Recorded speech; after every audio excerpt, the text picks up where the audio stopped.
السلام علیکم، آپ دیکھ رہے ہیں سرکاری ملازمین کی آواز۔ اگر آپ سرکاری ملازمین ہیں یا پینشنر ہیں تو یہ چینل آپ کے لیے ہے۔ یہاں آپ کو ملے گی تازہ ترین خبریں، حکومتی نوٹیفکیشن، تنخواہوں اور الاؤنس کی اپڈیٹ اور پینشنر کی نئی معلومات۔ ہماری کوشش ہے کہ آپ تک تازہ ترین معلومات دیتی جائے۔ 23,000 سامیاں جو ہیں یہ جھاڑو دینے والے کی، پانی پلانے والے کی، جناب کرسیاں صاف کرنے والے کی، وہ تو ختم ہوئی ہے۔ یہ افسروں کی تو پوسٹیں بڑھ رہی ہیں، ان کی بڑھتی جا رہی ہیں، جن کی 10 گنا تنخواہیں ہیں، اور یہ بیچارہ جو اپنا خاندان پالتا ہے، جس کو آپ ایک روٹی روزگار دیتے ہیں، اس کی اسامیاں خالی ہوتی ہیں۔ اب روز ہم یہ سنتے ہیں کہ یہاں سکول میں صفائی کرنے والا نہیں ہے، یہاں چوکیدار نہیں ہے، یہ تالا کوئی نہیں لگاتا، تو وہ آپ یہ کیا طریقہ ہے کہ وہ وہی لوگ کیوں خالی ہوتے ہیں؟ افسروں کی آپ ہر روز نئی پوسٹیں کریٹ کرتے ہیں، نئے محکمے بناتے ہیں، جہاں افسر اپنے رشتہ دار رکھتے ہیں 5-5 لاکھ 10-10 لاکھ روپے تنخواہوں پہ، یہ جو 30-40 ہزار روپے تنخواہ والا ہے یہ سب لوگوں کو نظر آتا ہے۔ اس کو آپ آؤٹ سورس بھی کرتے ہیں، اور جن کی کوئی کارکردگی نہیں ہے وہ سارے محکموں کو لوٹ کے کھا گئے ہیں، اور ان کے لیے آپ پوسٹیں بڑھاتے چلے جا رہے ہیں۔ تو یہ کیا طریقہ کیا ہے؟ جب بھرتی نہیں ہوئی تو سامیوں نے تو خالی رہنا تھا۔ پچھلے ان 5 سالوں میں آخری بھرتی غالباً 2015-16 میں ہوئی تھی، تو جب وہ بھرتی نہیں ہوئی تو سامیاں خالی رہیں گی، لوگ ریٹائر ہو جائیں گے، تو وہ سامیاں خالی ہو گئیں۔ میں یہ پوچھنا چاہتا ہوں، کیا آبادی کم ہو گئی تھی؟ محکمے کے مسائل کم ہو گئے تھے؟ محکمے کی پرفارمنس بہت بہتر ہو گئی تھی جس وجہ سے ان کو فالتو ڈکلیئر کر دیا گیا؟ یہ جو اسامیاں تھیں جو 1 سال سے زیادہ سے خالی پڑی ہوئی تھیں، وہ جو اسامیاں تھیں ان کو صرف جو ہے ختم کیا گیا، اور گریڈ 4 تک کی جو جیسے امجد صاحب نے بات کی ہے، تو اس میں دوسری اگلا انہوں نے مجھ سے سوال جو کیا ہے کہ کس محکمے کی بھرتی کے حوالے سے، تو جناب اسپیکر صاحب یہ 42 ڈپارٹمنٹس ہیں۔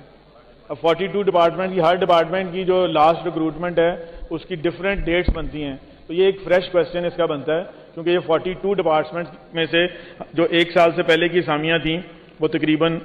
28,330 اسامیاں ہیں جو کہ ختم کی گئیں۔ اور پھر جو گورنمنٹ کے ساتھ 2.5 لاکھ چل رہے ہیں اس کے بارے میں ہم نے بتایا ہے۔ ابھی بھی ہمیں جو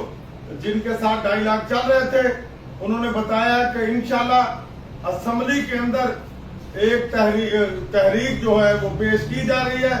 اس پر جتنے بھی ایم پی اے سے ہم نے رابطہ کیا ہے، اور میں نے پہلے بھی ضلعی صدور کو کہا تھا کہ وہ اپنے اپنے ضلع کے اندر جتنے بھی نون لیگ کے ایم پی اے ہیں ان کے ساتھ رابطہ کریں، اور جب وہ قرارداد آج شام کو یا کل پیش ہو رہی ہے اس پر وہ اپنی رائے کا اظہار کریں اور ملازمین کے حق میں اپنے خیالات کا اظہار کریں، تاکہ گورنمنٹ کو ہماری بات سمجھنے میں کہ ہمارے جو مطالبات ہیں انتہائی جائز ہیں۔ آج بھی ہم نے جو مشاورت کی ہے، ہم نے فیصلہ کیا ہے کہ لیو اینڈ کیشمنٹ پر 17A پر پینشن گریجویٹی پر 30% ڈسپیرٹی پر کسی قسم کا نہ کوئی دباؤ برداشت کیا جائے گا، نہ کوئی بات برداشت کی جائے گی۔ یہ ہمارے جو 4 ہمارے مسائل ہیں یہ ہماری ریڑھ کی ہڈی ہے۔ باقی جتنے ان پر کمیٹی کے ساتھ بات کی جائے گی، یہ حتمی بات ہے کہ ان 4 پوائنٹ سے نہ ہم پیچھے ہٹیں گے نہ ہم ہٹنے والے ہیں۔ میں انشاءاللہ سوموار 28 جولائی کو حقیقت پنجاب کی بھرپور میٹنگ ٹاؤن ہال لاہور میں ہوگی، اور اس میں آئندہ کا لائحہ عمل جو آج ہم نے ترتیب دیا ہے اور اس میں بھی رکھیں گے، اور تمام دوستوں کی مشاورت سے جو لائحہ عمل دیا جائے گا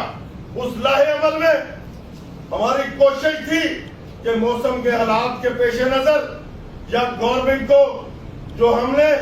بات چیت کر رہی ہے اس میں ابھی وہ مین ہمیں جو ہے پراگرس بات چیت ہو رہی ہے، معاملہ چل رہے ہیں، لیکن ہمیں رزلٹ چاہیے۔ وہ رزلٹ ابھی تک ہمیں نہیں مل رہے جس طرح ہم چاہتے ہیں، تو اس کے لیے ہم سوموار کو 28 جولائی کو انشاءاللہ آئندہ کا ایک لائحہ عمل دیں گے جو پورے پنجاب کے اندر ہم لاگو کریں گے، اور اس وقت تک جو لائحہ عمل جو ہم دیں گے، جو ہم تحریک چلائیں گے وہ تحریک چلتی رہے گی جب تک یہ 4 پوائنٹ ہمارے حق میں نہیں ہو جاتے۔